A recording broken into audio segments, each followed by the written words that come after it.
Hello Earthlings! Hello OFW! Hello Dodolgos to US market! Please don't forget, I'm just a,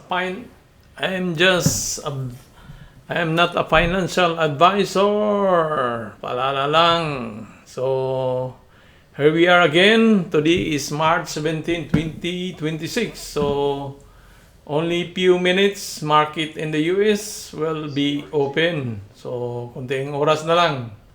Magbubukas naman ang trading sa US market. So, mga 10 minutes. So, let's have our 5 stock during the open market. So, meron tayong 5 gagawin.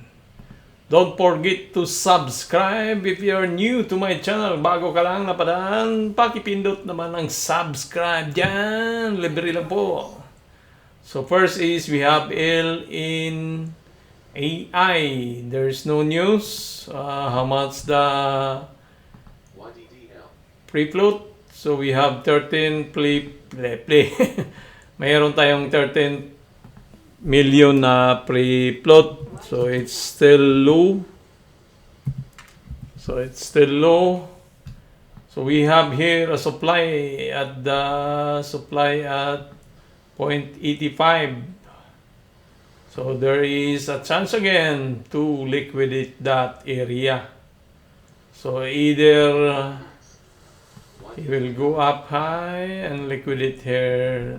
That will be or 1.4 at least maybe. So what is the price target from nothing? So technical sell 0.8. So we have high 1.6 and 2.1. Let us check with 30 minutes. So nothing 0.3. So 1.6. So possible we will be heading to this. As long if he is going down, there might be a chance it will pull back here and like that. There is a support here in this area. So let us check L in Yahoo Finance Lunay. How does it look like? Titingnan na naman natin dito. Ganoon lang tayo eh. Yahoo, TradingView, we'll just skip out. That's how we studied.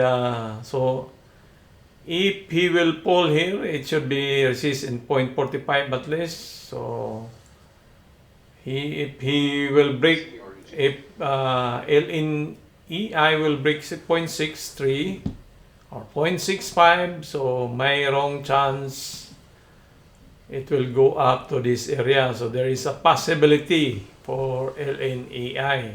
So next is UCAR, my car. This is UCAR trading now at 0.82. So we have unclear sell order block here. It's already, there's no news, so maybe the price will just go like this, or it will be pulled back. There is no news. So how much the float? 5 million, but free float 5 million. We'll see. We'll watch for this one. If he need to break this, kailangan i-break yung 1.14, and there might be a possibility he will trigger to 1.6. Let us check the technical from TradingView. So technical, we have here 1.2, 1.3, 1.4. So here you go. So one is open, very open. So there is a chance it will move up. So let us check UCAR, my car in Yahoo Finance. Silipin na naman natin dito sa ating mahiwagang Yahoo Finance. So congrats sa SWB kahapon na pictures natin, ano, dito, HCWB umangat siya eh. Pero yung WN umangat talang tumutudo eh. Hindi ko na ano. So, the pre-market is bearish to me. So, yeah, this is not looking good. So, we'll see. LIDR. So, LIDR, do we have news? So, there is a news of retail piles in after breaks. So, I don't know if it is a good news, but there is a news. So, we have here this one, he should break that one. And he should break here. Let us see, check 4 hours. So we have a sell order block at the top. He might trigger this one. Yeah? So the price maybe just consolidate.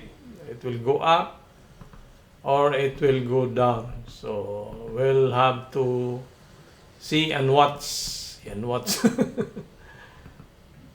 Pare-parehas lang yan eh. Tingnan natin sa ano, yung technical pala niya, financial, ilan ba yung we always check the financial so we know if how, so 42, so it has a big free float, so this price will not look good or not move, it will not move very fast or nobody knows because there is a news also. So let us check with Yahoo Finance, LIDR. Just don't forget, huwag kalimutan, pag may profit na, binta. If you have profit, sell. Don't wait to get more high. So, 2.2, it's already broke the 2.2, it's now 2.3. So, yeah, it's good look. It looks good. LIDR. So he did already the consolidation here, and then he pop up. So now in open market, there might be a possible it will pop up more. So there is a 2.5. He should break this 2.5 LIDR. So before getting to 3.5 or 3, so he should break this 2.5 somewhere. He should break this one, okay? So kailangan niyang ma-break yung mga ano na yun. At least 3, it will go pop up. So, well, check with LIDR. Next is JBE, Coffee Holdings. So, JBA. So we have a lot of sell order here at $8. So not sure if he should break first this 4.5 before going to 7 or 8. So there is a possibility here. It will go like that. So we'll see. So, he should break, kailangan niya mo ma-break yung 4.5, then it will go up high. Wait.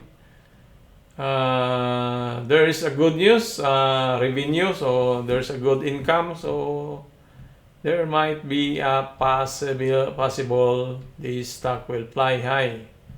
So, what's the financial free float with free float of 5 million? This might be going crazy. So kaya baka aakit ng mabilisan yan, ano, kasi 5 million lang, maliit lang. So we have a 3.2, 3.9 sell order. So this is why he should break this one then before going to 7. So let us check with Yahoo Finance. Dito pa rin tayo titingin sa kanyang forma sa pre-market. 3 minutes more to go. So, see, he should break 2.5. No, it's not LIDR.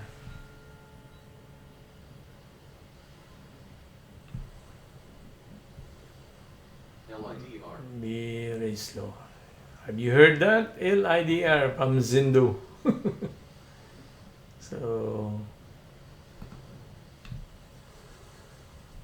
So Copy Holdings, he should hold this 3.8. If not, it will go down to 3.7, and if it will not hold, it will go back to 3.5. So he should break 3.9, right? Or 4. Yeah, there we go. He should break. If not, this should hold at 3.7. So he should hold this line here. 3.7 there. If not, this price, if he cannot hold this one, it will go back here. That is my own analysis. So wag gamitin. Don't forget, buy yourself, sell yourself. Kanya-kanyang bili, kanya-kanyang ibenta.